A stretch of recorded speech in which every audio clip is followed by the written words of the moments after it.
Hello, welcome to the Roundhouse podcast. This is Paul Solentrop of Wichita State University's Strategic Communications. Today we're going to talk with Kristi Bredbenner, softball coach at Wichita State. She recently won career game number 300 for the Shockers, a 9-2 win over Kansas. Kristi is now 303, 243, and 1 in 11 seasons. Do you remember the tie? Oh, yeah, Central Florida. Central Florida. Last year. Okay. Including 17-9 record this season, Kristi is 11 wins away from passing Jim Maynard as the program's winningest coach.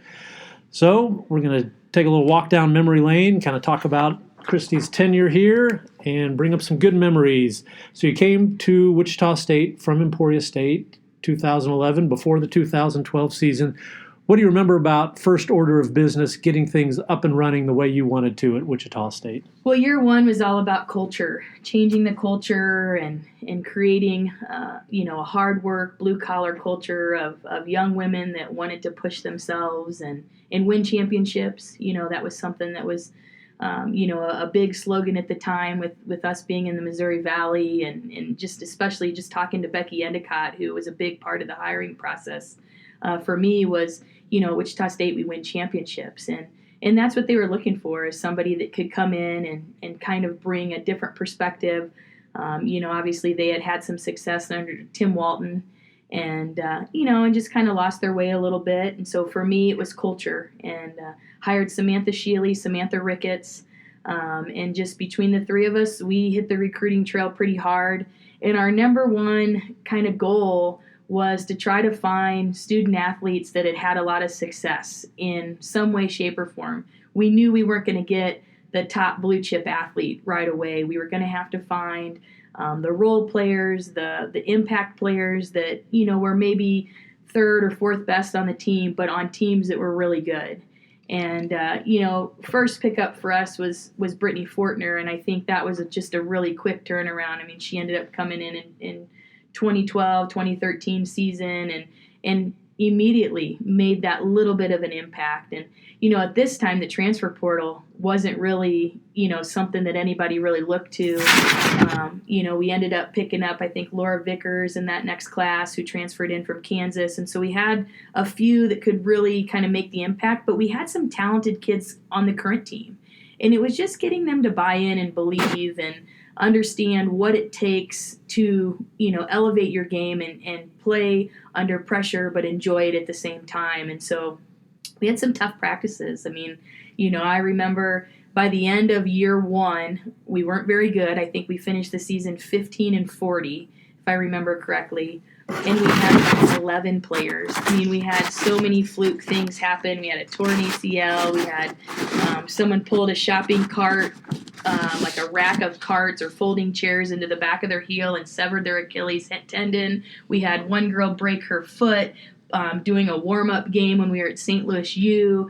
One girl had a massive concussion. I mean, so by the end of the year, I just remember thinking, oh my goodness, we have 11 or 12 healthy players, and they were still playing hard. And, we started to turn the tide a little bit. And then we had quite a bit of, a couple of kids decided not to come back. And year two was just as tough as year one. I mean, when it came to wins and losses, but the culture was starting to change. We didn't necessarily have the talent that we needed from top to bottom in the lineup. But they wanted to win more. They were competing at a higher level. We were losing games closer than we were losing games in year one. And so you could start to see the tide change a little bit. And then obviously in 2013, 2014 season, we brought in 8 freshmen and I think 2 or 3 transfers. And that was the difference maker for us. It took a little time.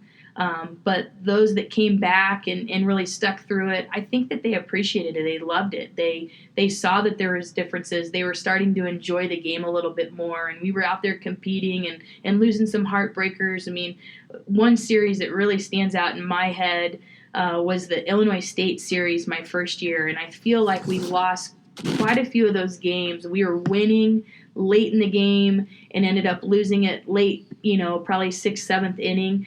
And Illinois State might have won the league that year. I mean, it was they were a top program, and we went to Illinois State, and that's where several of the injuries ended up happening, as on that road trip between SLU and Illinois State for spring break. And we kind of, to me, turned a corner there from a culture. I thought that we definitely started competing and enjoying it, seeing that, we can compete with the top in this league. We've just got to get a few of these missing pieces, throughout the lineup that can make a difference. And so to me, I think that was like, okay, I can do this. It was tough. When I left Emporia, we had won, I think, 38 or 40 games every year. And some year, we won 62 my first year. And so then all of a sudden you're losing 40 games. You're thinking to yourself, man, what have I gotten myself into here? But they believed, and the staff believed, and they worked hard, and we figured out how to get the kids that, could take us to that next level, and how to get the kids that wanted to stick with us, because it was totally different, how we could make them better. And I think that they all bought in and did a good job. We talked a lot about athletes. They're going through a slump. Who do they talk to? What do they read to help themselves? What did you do those first couple years? Did you have somebody that you leaned on? Yeah, I think me personally, I just, I was always a big talker to my dad, and he's somebody that, could bounce some ideas off of. And my parents have always been really invested in my career and following the games. And, it was just about, hey, you got to continue to keep moving forward and look for the positives. If you focused only on the negatives, you would have drowned.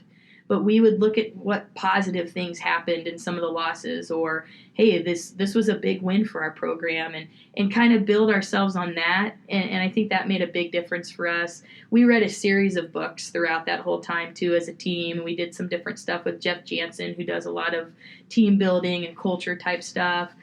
John Gordon books. I know we've done the Energy Bus and the Carpenter and No Excuses and You Win in the Locker Room, just different books that have made an impact within our program and get you to kind of change your mindset on, like I said, you got to focus on that positive and build around that versus just constantly looking at what you could have done or the negatives or the errors you made or things like that. And so I think that's kind of what kept you level-headed a little bit. You mentioned Becky Endicott, who was a longtime senior women's administrator here. She played softball, also a catcher, if I'm remembering right, at Emporia State. Mm-hmm. She's kind of top of mind because of the women's basketball tournament coming. Big deal for women's athletics. Tell me about her role in hiring you and getting the softball program up and going. Yeah, just a funny story. Something I'll never forget. I was at Emporia. It was towards the end of the season. We were leaving for a big trip to go to Nebraska Omaha. And Nebraska Omaha had just entered our conference that year. And this was before, obviously, they transitioned to Division I. And their travel partner was Missouri Western. And for whatever reason, that trip, I was riding in a vehicle with somebody to Topeka. And my, I think, volunteer assistant needed to drop her car off. And so the bus had taken off. And I was kind of waiting with her, and we were meeting wherever for lunch to grab something and dropping her car off. And a car rolled in to Trussler Sports Complex, and a lady gets out, and she says, "Hey, Kristi, I'm so-and-so, and I played here." And I said, "Oh," and she goes, "I was wondering if I could take a quick tour. I just was driving through. I thought maybe I'd catch you." And I was like, "Yeah, we got to leave here in a little bit, but I've probably got 5-10 minutes. I can show you around a little bit." And we had a new locker room put in 2007, and so she hadn't seen it yet, wanted to take a peek. And so her and I are walking around Trussler Sports Complex, and she said, "Hey, I live in Wichita." And I said, "Oh, yeah." And she said, "Would you ever consider making the leap to Division I?" And I said, "You know what? I've had some opportunities here at Emporia State, and we've had success, and, I love it here. It's a great culture and great department. I had an awesome recruiting class coming in that next year." I said, "I don't know. I'd always look and see if it's an opportunity for me to continue to grow. But I said, I'm pretty happy here, so it'd have to be a really good fit." And she goes, "Well, I was kind of sent here to gauge your interest, to see if you'd be interested in a job that's about 80 miles from here." And I kind of looked at her, and, me at the time, I was so aloof. I was like, "Well, Kansas City's longer than that, and then I kind of figured it out, and I kept it to myself. I didn't really say a whole lot. I talked to my parents, I think, about it, and then sure enough, as soon as our season at Emporia State ended, Becky had reached out to me, and Eric Sexton came right up to Emporia, took me out for lunch at Bruff's, and basically said, hey, we'd like to offer you this job. We've been following your career, and obviously Becky had an invested interest in Emporia State. Apparently had come and watched us play several times that season to just kind of take a peek at how I coached, and and so it's kind of endearing to see that they felt that taking that Division II to Division I leap would be a big part of it.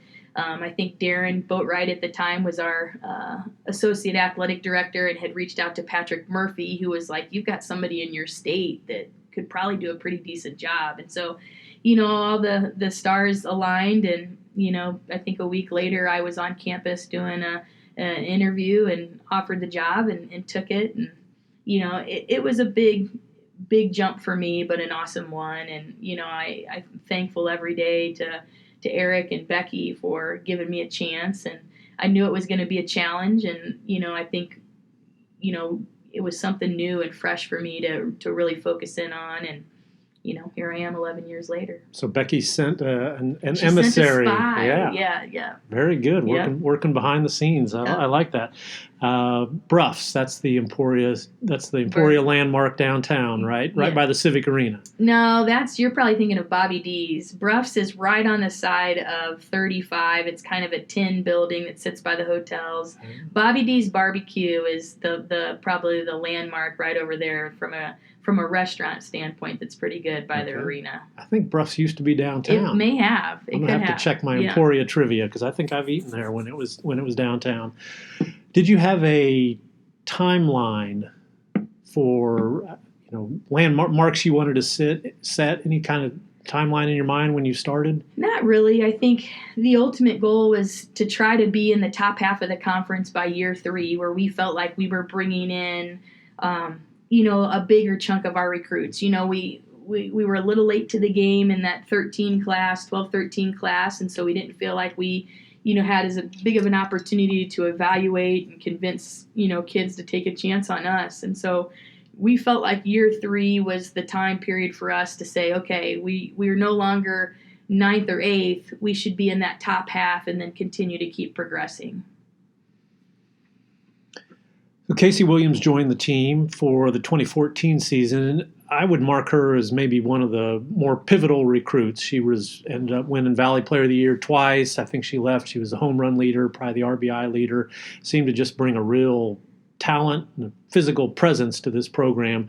Describe her impact on the program. Yeah, huge. I had recruited Cacy to Emporia State, and obviously she played there, was the freshman of the year, I believe, in her freshman year, and then had suffered an injury her sophomore year and ended up redshirting. And, I'd heard kind of rumors that she was unhappy and ended up leaving the team, and then she reached out. And we didn't have much to offer her that first year, which, I'm so thankful that we had a little bit to offer her and convinced her to come. But, an immediate impact player. I think just the energy that she plays with, the love of the game, that was what we were missing, was that energy, that, gritty, determined, I'm going to take the biggest hack in the world. And if I run into it, you better look out, because it's going to be leaving the ballpark quick. And, I think she was one that was a big part of it, but a lot of that class was very much like that. And I think we always laugh and reference, but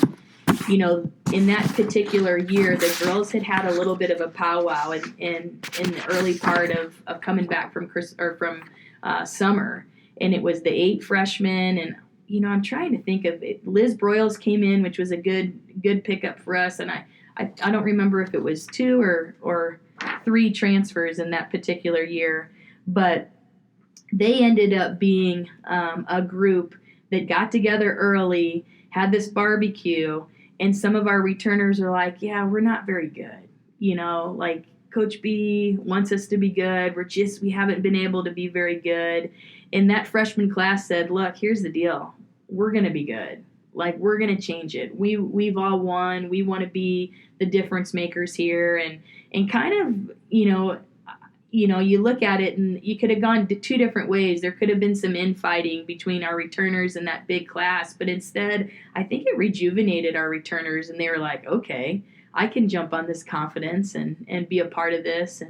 And so people like Sloan Anderson and Melanie Yeagers and Erin Carney and Lainey Greenlee and, those kids that, their freshman and sophomore years maybe weren't what they were wanting them to be, ended up becoming a little bit more rejuvenated and fired up with this crew that had this confidence. And they did it. You look at people like Paige Llewellyn, who had a great freshman campaign, Kelly Spring, fantastic freshman campaign. And you can't not talk about the pitching. Katie Armagas and Sloan were basically our only pitchers in 2012, 2013.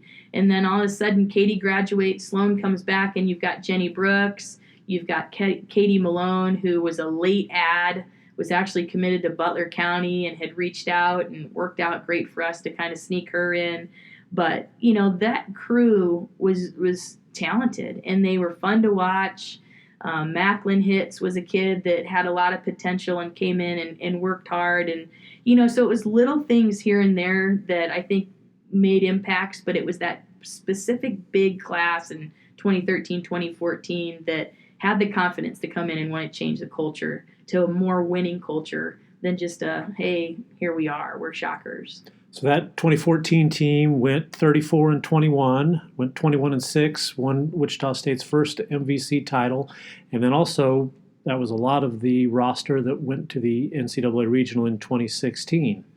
What kind of defined that team and that group on the field? What made them click? They had great team chemistry. I'm such a big believer in chemistry over talent sometimes to get you to that next level. And the talent was there. That was what we were lacking in certain areas, and it finally was consistent 1 through 9 in the lineup. But they worked hard. They wanted to be champions. They wanted to make softball relevant here at Wichita State, because at that time when you looked around, baseball was strong, volleyball was strong, track and field, tennis, golf, everybody was winning the Valley championships, and softball wasn't. And that's what they wanted to change. They looked at that motto of we win championships, and they wanted to be a part of it.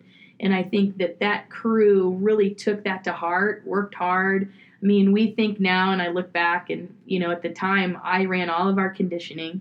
We kind of bounced around a little bit with strength coaches because we were really understaffed in that area at the time compared to now. And so I ran all the conditioning, and I'll tell you what, we were in the best shape ever at that time. I mean, they ran a bunch, and probably I wouldn't say to their detriment, but it ran off the people that didn't want to work hard. And it made them understand how much hard work that they put into this, the blood, sweat, and tears, the hard days. And I think that motivated them at the end to really bond as a group, but also to not give up and believe in themselves that they were prepared. And, after 2014, Samantha Ricketts left and went to Mississippi State. And, we were fortunate enough to pick up Nicole Hudson Entz at the time. And, another great hitter with a great hitting perspective. And, I think we were just able to continue to grow and become an offensive-minded program. And the pitching at the time was good enough to really keep us into games and really win some big ones for us. And they were just a fun group to be a part of. I think they knew they were changing the tide, and they took a lot of pride in it. Went down to Norman, beat Tulsa for the program's first NCAA regional victory. How has your coaching philosophy, your techniques, how have they changed during your time here at Wichita State? Well, if you ask the girls that were on the 14 and 16 team, even Lorianne Derrico, who played in 18 and 19, I've gotten a little softer, I think you have to always evolve. I think student athletes change every year, and there's more distractions. There's more, opportunities for them. I mean, you look between 2014 and this 2021 team that we had last year. I mean, NLI's become a part of it. Social media's become a bigger deal. Phones are everywhere. There's so many things. Technology has grown. And so I think I've probably gotten a little bit softer, but I also think that, there's you have to understand your student athletes and understand what they need. And, I'm still the same fiery coach that's going to yell at the umpires and, take the warning when I need it, and let them know, and that I'm fighting for them, to give them that confidence that they're doing something well. I'm still the same coach that I've been since I was at Emporia, where I take them down the line to try to motivate them a little bit. Sometimes it's a rah-rah motivation, and sometimes it's a get in your rear end a little bit because we're not playing well motivation. And it's just finding balance. I think, as we get older, that energy level has to be channeled in different ways, and sometimes you can wear yourself out being the person that has to provide the energy all the time. And I think that's the thing with our culture that has been important is that for a long time I had to provide a lot of the energy on the field and at practice, and hey, get them to try to step up and have that same level of energy. Now they know that energy matters, that it made a difference, and so they bring a lot of the energy. I don't have to bring that all the time. I can calm down and maybe take a couple extra years of my life later on to not wear myself out a little bit too much. But, you have to evolve. I think that's the sport. That's, working with young student athletes, young women. They're all going through different things, and there's always different buzzwords and social, problems and things like that everybody's dealing with. And as we continue to grow, you just have to evolve as a coach to figure out the best way to motivate and mold young minds. I mean, I have one of the best jobs in the world. I get to coach the sport I love, but at the same time, I get to help these young women be ready for life after college, and to be strong young women, to stand up for themselves and have a voice. And I think we've done that more in the last couple of years than maybe we had to do it in the first couple of years. How about recruiting? How's that changed over your time here?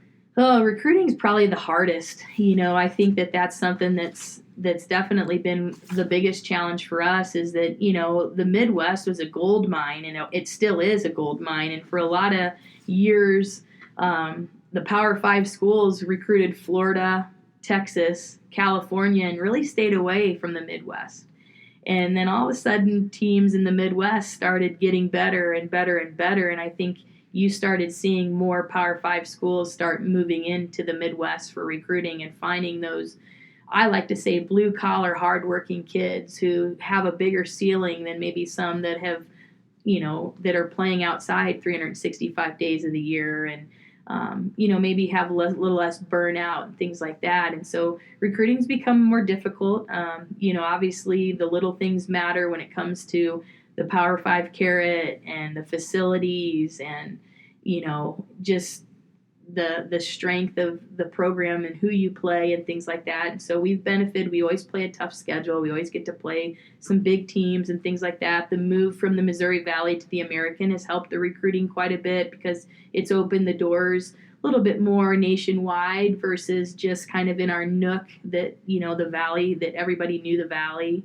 But I think the biggest challenge for us is now that we've expanded a little bit more and we've tried to go after big recruits, we still lose a lot of those recruits to Power 5 schools because we don't dangle the biggest carrot out there, which is the status of playing in a Power 5 institution. And so we still have to go out there and find the kids that want to work hard, that have a high ceiling, the Addie Barnards of the world that are from Beatrice, Nebraska, and maybe kind of got looked past because they don't necessarily stand out. Their travel ball team didn't necessarily stand out specifically in her recruiting time, but she was a phenomenal athlete. And you looked at her and you're like, ooh, that kid's got some things that, we can do something with. And obviously the transfer portal has completely changed recruiting. I think there's a lot of schools that aren't recruiting as much incoming freshman type money, and they're saving money to try to just recruit the portal. And so, we've had some amazing transfers in our time. I mean, you talked about Cacy, Liz Broyles,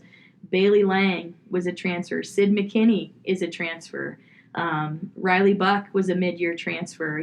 So you start looking, we've benefited in a big way from the portal. Zoe Jones is having a wonderful year this year, transferring from Tech. Obviously, Ariel ended up transferring but getting her injured, and hopefully we can get her back next year. And so, we've benefited in that area as well. And I think that's a philosophy that we've taken on too, because one of the things I learned at a very young age in coaching is that you should never, ever be upset with a kid for choosing another school over you. You might be upset when you get off the phone, but you should wish that kid the best of luck. You should tell them that you hope the best for them.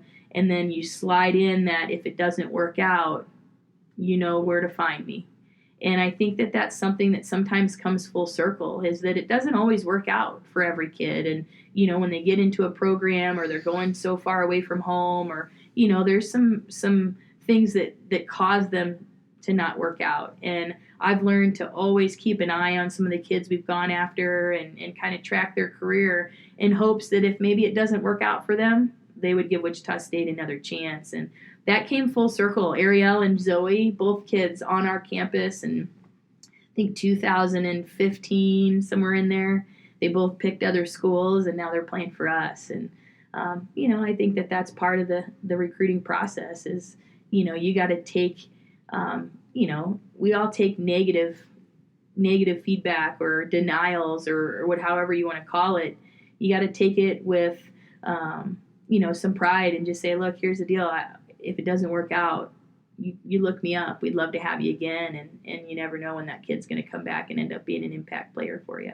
So if a lot of the Power 5 schools are going to really hit the transfer portal hard, then does that open up a market inefficiency that schools such as Wichita State could take advantage of with high school athletes who maybe are not getting recruited like they might have? I think so, but I think the portal's also a trickle-down effect. You see, Power 5 schools dropping kids from their roster to add a kid from another, somebody else's roster. And so it's kind of full cycle.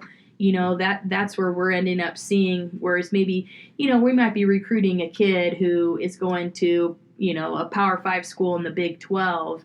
And I, in my head, know, okay, that kid's not going to play every day for them. We've played them for 10 years now. And I can tell you right now, that kid's going to be third off the bench or second off the bench or the fourth pitcher. They're not going to like their playing time unless they get a lot better. And some do, but some don't, and so you keep an eye on that kid, because that kid who might be the fourth pitcher could be a number 2 for us, or could be a 5-hole hitter, 6-hole hitter, somewhere in there, or even bigger, because obviously there's some Power 5 programs whose bench is stellar. I would take a lot of kids off of OU's bench and think they can make a pretty big, impact into our program. So that's the way you kind of have to look at it. I don't know that I think it's opening up more doors for freshmen. I just think that it's a trickle-down effect in a big way, where they're creating roster openings so that they can get transfers, and those roster openings could end up being impact players on our program. You mentioned Bailey Lange, who I would regard as a pretty pivotal recruit. She came here from Northern Iowa in 2018, and she had pitched there and had good numbers, but did she end up exceeding your expectations in the circle? She was great. I mean, lefty arm, for one thing, right off the bat was a game changer for us. Just a competitor, somebody that wanted to win and thrived within her second chance. And I think that's the one thing that when you take a transfer, a lot of them are looking for a second chance. They're looking for the opportunity to either play more or just be in a different culture. And I think she thrived in both. I thought her 2018 season was remarkable. I mean, she beat Oklahoma State several times and won some big games for us, obviously. Going down to the last weekend in the conference for our first year in the American, we could have won the American, and I can't remember if it's 2018 or 2019, but, I look back at some of my worst decisions that I ever made. One of them was OU when we were winning 6-0. I took her out of the game when she walked the first 2 batters and put, Kate in and put Kate in a tough situation. We ended up losing that game. It was the 6th inning and we were up 7-0. And then, for whatever reason, I just allowed myself to get talked out of not starting Bailey Lange against South Florida in Game 2 down in Tampa, where if we won Game 2, we tie to win the American. It's a tie between us and South Florida. But if they win the series, then we ended up in 4th place or something. It was so close. And we knew we weren't going to get Georgina in game 2. We knew we'd get her in game 3. And so for whatever reason, I let myself not throw her. And so, 2 big decisions that I think really had a big impact on our program in a negative way. If I would have just stuck with Bailey, I think we would have won. And I think that shows the amount of impact that she had in our program. I mean, she didn't have obviously in 2019 got hurt at Louisiana Tech and didn't have a great start in 2020, but I thought last year just really focused in on being her best and getting everything we could out of her, being a super duper senior. Take us through some of the wins that really are top of mind when you think about important moments for this program. Oh, man, I'll tell you what. Some of the best games that I was a part of were the Oklahoma State games that we played. 2018 in the regional down in Oklahoma State with Madison Paragon hitting the 2 home runs and, just being able to jump on them in the first game. I mean, those were, I think, program-building wins because it proved that, hey, this is a great program that we're playing against. This is only our second regional, win, second and third regional wins, and they were big ones. And getting to that championship game against Arkansas, I would say the same about Texas A&M, a team that you respect, who's got a legacy of making it to the World Series and beating them this past year. Winning the first Valley regular season, I thought was huge. That was at Illinois State. We ended up sweeping that weekend and clinching the Valley for us in 2014, which I think was the first time that we had ever won the regular season. And in 2016, clinching the Valley here against Carbondale and then winning the conference tournament was huge. I think that was kind of a monkey off of our back.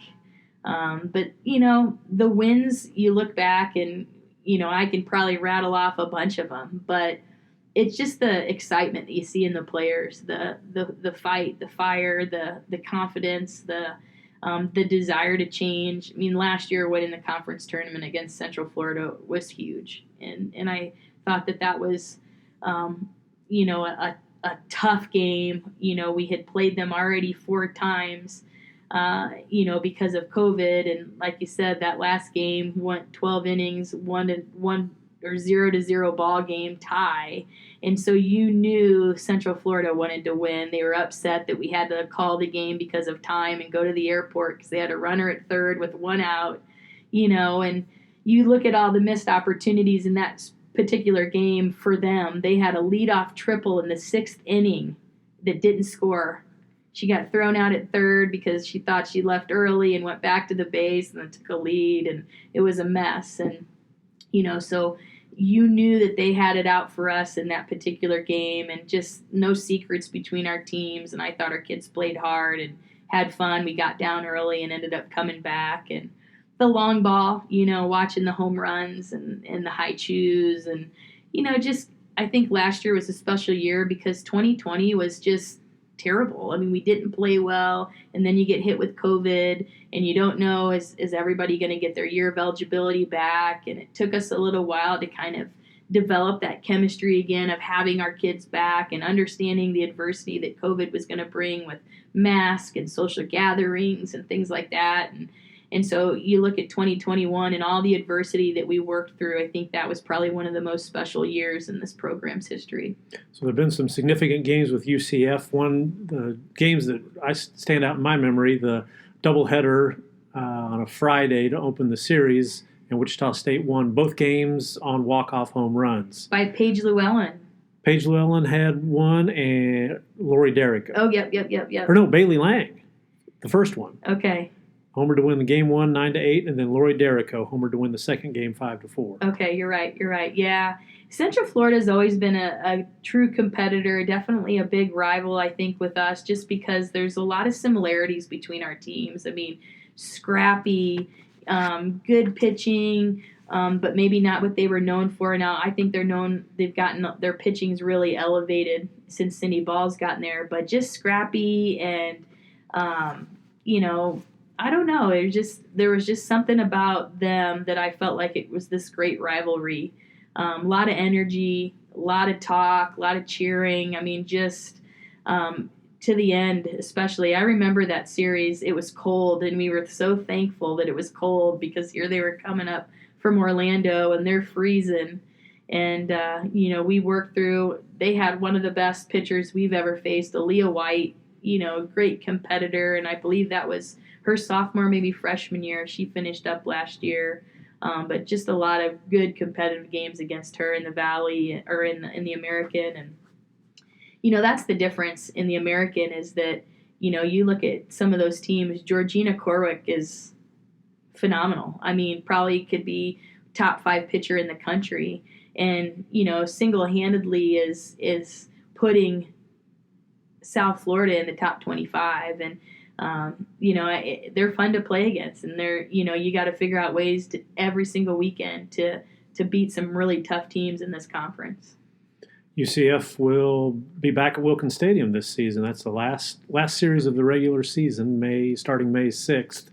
Okay, the Shockers, we'll talk about this season. They're 17-9. They're number 46 in the RPI, off this weekend, and then they play at number 1, Oklahoma on Tuesday, and then open the home schedule on next Friday against Tulsa. How do you gauge this team's play over the first 6 weeks? A little bit all over the place. We're fighting some pretty big adversity, some injuries. We've got 2 out with ACL tears, and then 1 out with a shoulder. We've had a few here and there with some bumps and bruises. I think, just we're as consistent as the weather's been lately. One day we can look phenomenal, and the next day we can struggle a little bit. But, I think and I hope we're starting to turn a corner with some consistency. I think the biggest thing for us to continue to have success is going to really be figured out in the circle. We've struggled up in the circle quite a bit. I thought we pitched fantastic against Kansas and Southeast Missouri State and Iowa, and then again against Nebraska Omaha. And then I thought we pitched terrible this past weekend at the Oklahoma State tournament. And it was totally 2 different teams. You look at the stat line, walks, getting behind in counts, things like that were very apparent this past weekend. Whereas when we were at KU, we really worked ahead. We were efficient. And so it's going to be the make or break of our season, I think, is if we can find that consistency in the circle. I think we're hitting great. We're kind of numbers-wise, we're ahead of where we were last year. I think we've hit 52 home runs. Our batting average is almost was 340. We're doing the things that we need to offensively. And then, defensively, we're there. We're getting more balls put in play. So you're seeing our fielding percentage maybe be a little bit less than it was, but it's in the 970s, which is pretty good. And, we've had some costly errors that we've got to clean up a little bit, but I feel good about this team. They've got the talent. We've got to find the confidence in the circle. And we need to, in our pitchers' minds, need to understand we're going to score runs. We're gonna do the job offensively, and we're going to do the job defensively, 99% of the time, in my opinion, or 97% of the time, I guess you could say. If they can do their job and work ahead in counts and minimize some of the walks, which is what ends up leading to the biggest issues, then we can have some success.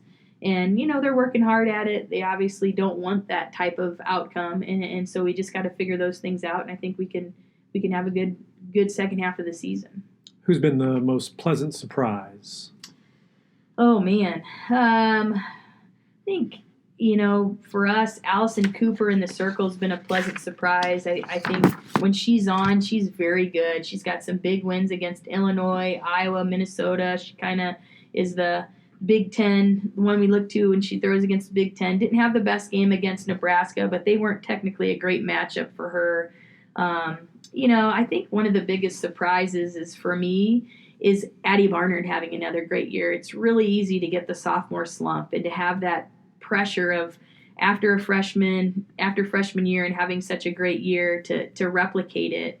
And you're seeing that with Sid and Addie. And so that's showing their athleticism and their just pure skill. They're both great athletes and really work hard at it and get it. And I think they're not making it as big of a deal as that some could with the numbers and the accolades. And, every other day on Twitter, there's something out there about one of them that's an awesome stat. And sometimes that can make you a little nervous. And I think they've handled their success really well, which has been awesome to see.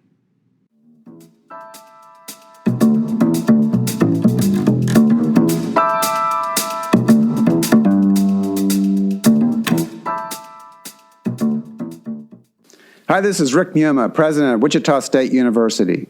Check out the latest episode of the Forward Together podcast. Each episode, I sit down with different guests from Shocker Nation to celebrate the vision and mission of Wichita State University. Listen wherever you get your podcasts.